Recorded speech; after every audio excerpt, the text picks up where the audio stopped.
केला बेचने वाली चुड़ैल। एक बार की बात है, जादूपुर नाम के एक गांव में करतब दिखाती एक औरत एक रेड्डी के लिए गांव में आती है। आइए आइए मेहरबान कदरदान, खाइए रोहड़ा के ताजे ताजे केले। कभी खाए नहीं होंगे ऐसे केले। पीले पीले केले खाइए। ये कहकर रोहना हाथों में 4 केले लिए उन्हें सर्कल में जोर जोर से हवा में उछालती हुई करतब दिखाती है, जिसे देखकर आसपास के सारे बच्चे अपने अपने मम्मी पापा से उस औरत के पास जाने की जिद करने लग जाते हैं। पापा, ऐसा तो सर्कस में बॉल से होता है ना?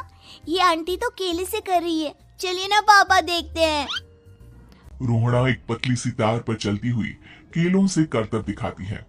आते जाते सभी लोग बाहर रुककर उसके करतब देखते हैं और वाह वाही करते नहीं थकते। जैसे ही एक आदमी पास आकर उसे पैसे देने लग जाता है, तब वो कहती है, अरे नहीं नहीं साहब, मैं करतब तो बच्चों के मन को बहलाने के लिए करती हूँ। धंधा तो मेरा केले का है। पीछे देखो मेरी रिड्डी, जो भी मेरे केले खाएगा मेरी तरह चुस्त दुरुस्त और तंदुरुस्त हो जाएगा। पता चलता है क्या कि मेरी उम्र 55 की है। अरे पर ऐसे ठंड के मौसम में कोई केला क्यों खाएगा? ये ऐसे वैसे केले नहीं है साहब, ये शरीर में गर्मी देते हैं। ठंड को दूर भगाए जो भी रोहिणा के केले खाए। पापा, अगर मुझे केले नहीं मिले तो मैं घर नहीं जाऊंगी। तभी उसके पापा कहते हैं कि बेटा, केले ठंड में कभी गर्मी नहीं देते। ये सब कहने की बातें हैं, सामान बेचने का तरीका है इनका। पर पिंकी नहीं मानती। मैं केले खाऊंगी।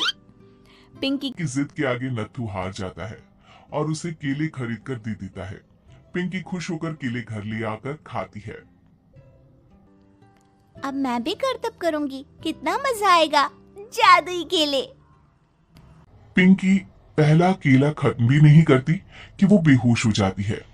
दूसरे केले से एक काला धुआं आता है और रोहना चुड़ैल बनकर बाहर निकल आती है। मेरे भूतिया केले बच्चे न खाए, ऐसा हो ही नहीं सकता। जादूपुर वालों, कब तक बचोगे?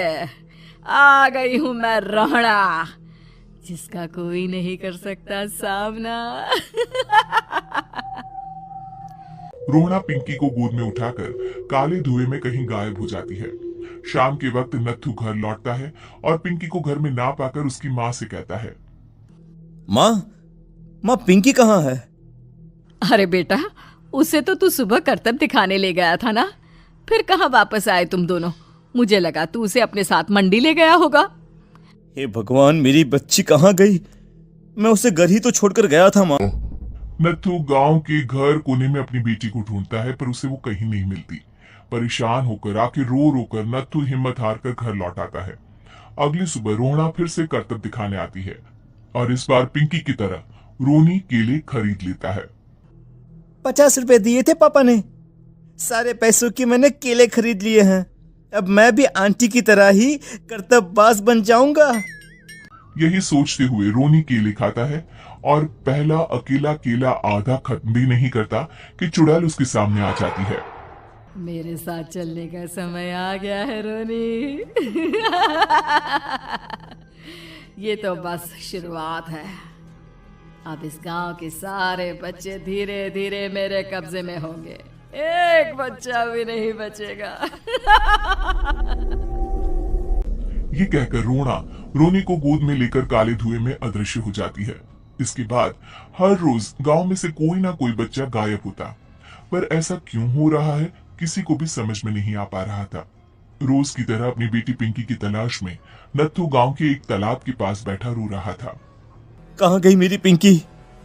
शकुंतला के जाने के बाद एक वही तो मेरा सहारा थी। अरे उसकी आत्मा कोस रही होगी मुझे कि मैं अपनी बच्ची को संभाल भी नहीं पाया। नत्थू ये कहता हुआ रो ही रहा था कि तभी तालाब में से उसे शकुंतला की आवाज सुनाई देती है। कहाँ थी तुम शकुंतला?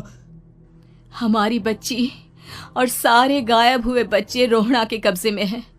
वो बच्चों को जो केले देती है उससे बच्चे बेहोश हो जाते हैं और उसके कब्जे में आ जाते हैं और वो उन्हें ले जाकर काली दुनिया में ले जाती है।